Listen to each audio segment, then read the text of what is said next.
Hey everyone, I know it's been a while since I've done a YouTube video and I do apologize for that. Just busy trying to figure out life and work and all stuff like that. It's just kind of been taking up my time to really feel like I haven't been able to get to the things that I really wanted to do, like make YouTube videos and even play video games for the most part. I still do every now and then, but just not too much. Gotta try to make that dough. I hope you understand that.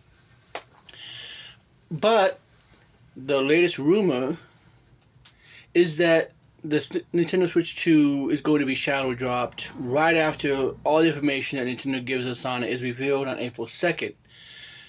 And I kind of wanted to just throw my 2 cents on this. You're welcome to leave a comment on it if you have anything that you want to say in regards to it. But this is a real simple thing that I would be okay with, even though it kind of doesn't make much sense. And what I mean by that is usually that's not Nintendo's style, but it kind of sort of is.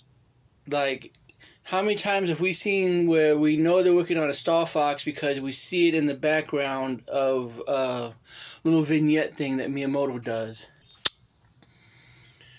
But the Star Fox Zero game wasn't announced until it was basically ready to go. Like, that seems to be Nintendo's style, is they won't announce anything until it's ready to go. After all, look at Metroid Prime 4. A game that for the longest time, me included, and I still kind of think it is going to be a Switch 2 game, but they wouldn't show anything. They said it's still in development. They wouldn't show anything until basically it was ready and they had gameplay footage, even though they could have easily have made some kind of a little CGI, this isn't actual footage video, just to keep people excited and interested in talking about the title. But they didn't do that. So it wouldn't surprise me if Nintendo does turn around and do that and basically say, well, everything that we showed you about the Nintendo Switch 2 is ready to go and it's out in stores now. One, I think that would create such a high demand of people that it would basically be like the Wii all over again, where you can't get your hands on one for a long time.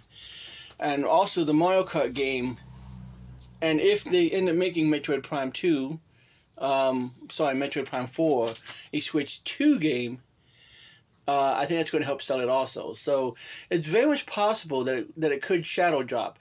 And Nintendo does this all the time also. How many times have we seen a Direct that shows off a game and it says it'll be available later today, or it's now available in the eShop or something like that? Now, there is something I do have to say in regards to it, but also give a rebuttal.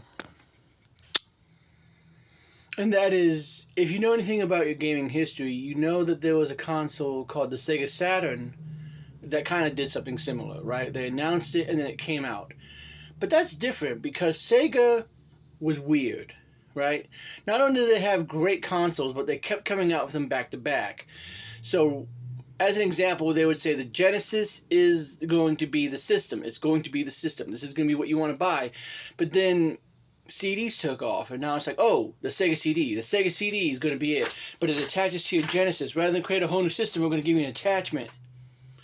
And then the 32X also attached. So you end up with this big Frankenstein of a machine. They each took its own power outlets. So that's 3 power outlets. To where people didn't really have faith in Sega. And then they came out with the Saturn, and then they couldn't compete with the PlayStation. Even though, in my opinion, the Saturn was, in some ways, cooler. PlayStation definitely had better games, but that's a different argument down the road. And then, of course, right afterwards, probably within a few years or less, they came out with the Dreamcast, which ended up being the nail in the coffin of Sega. And then Sega just stopped making hardware. This is not that situation. We're coming off the cusp of the Switch being basically, in my opinion, it probably doesn't sell as well as the Wii did, but it's Nintendo's most popular console. And I say popular as in it might not have sold nearly as much as maybe other consoles have, but of all the support and the longevity and the fact that people are still playing it this far along, says a lot. It's basically Nintendo's best console to date, with over 150, I think, million units sold or something like that. It's a lot. So the Switch 2 is probably going to sell very well also. And the fact of it being backwards compatible means that people have a reason.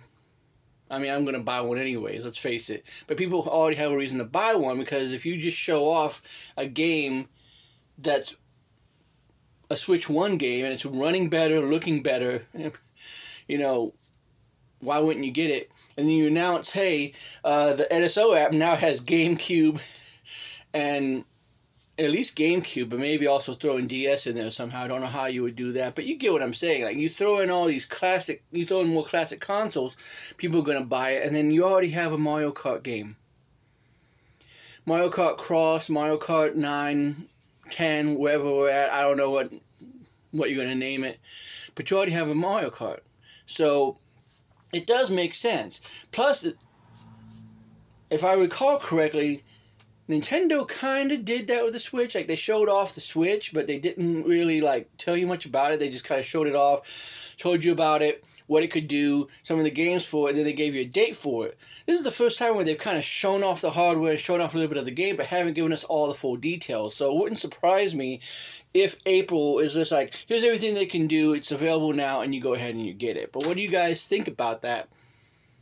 Because in some ways, I like it. I think it's going to create a demand for it. People are going to go off and they're going to get it. And it may or may not cause scarcity. But it also kind of seems like you got to give people time to prep for it. But I think it's also going to work out really good, because maybe, just maybe, they're planning on a situation where scalpers are going to try and get involved and take all the pre-orders and then turn around and sell it for 2 or 3 times the cost, just to try to get it from people, like what we got with the PlayStation 5 and the Series X. So hopefully that's not going to be the case with this. Hopefully this is an pirate matter, where they're trying to keep those scalpers away from it, so they're going to have it available now, and you can go to the store and get it, and that's the only way you can get it, because otherwise people are going to take it up. Who knows? But what are your thoughts about Nintendo potentially shadow dropping the Switch 2 after they announce it? I'm okay either way, really, because if they say it's available now, I'm probably going to grab my keys and run and go ahead and drive to where it's going to be available at. I assume all major retailers. If not, if they say it's going to come out, later on, that's cool too. And while it's really going to being a little bit longer than what I was expecting it to, I wanted to try to make it about 4 to 5 minutes, but it's okay. One last thing to consider is that, of course, April would be right around the time when their fiscal year starts over again, I believe. So it would also make sense for them to then be like, here's the future. I don't know. But I hope you guys have yourself a great rest of your week. And I'll see you in the next video.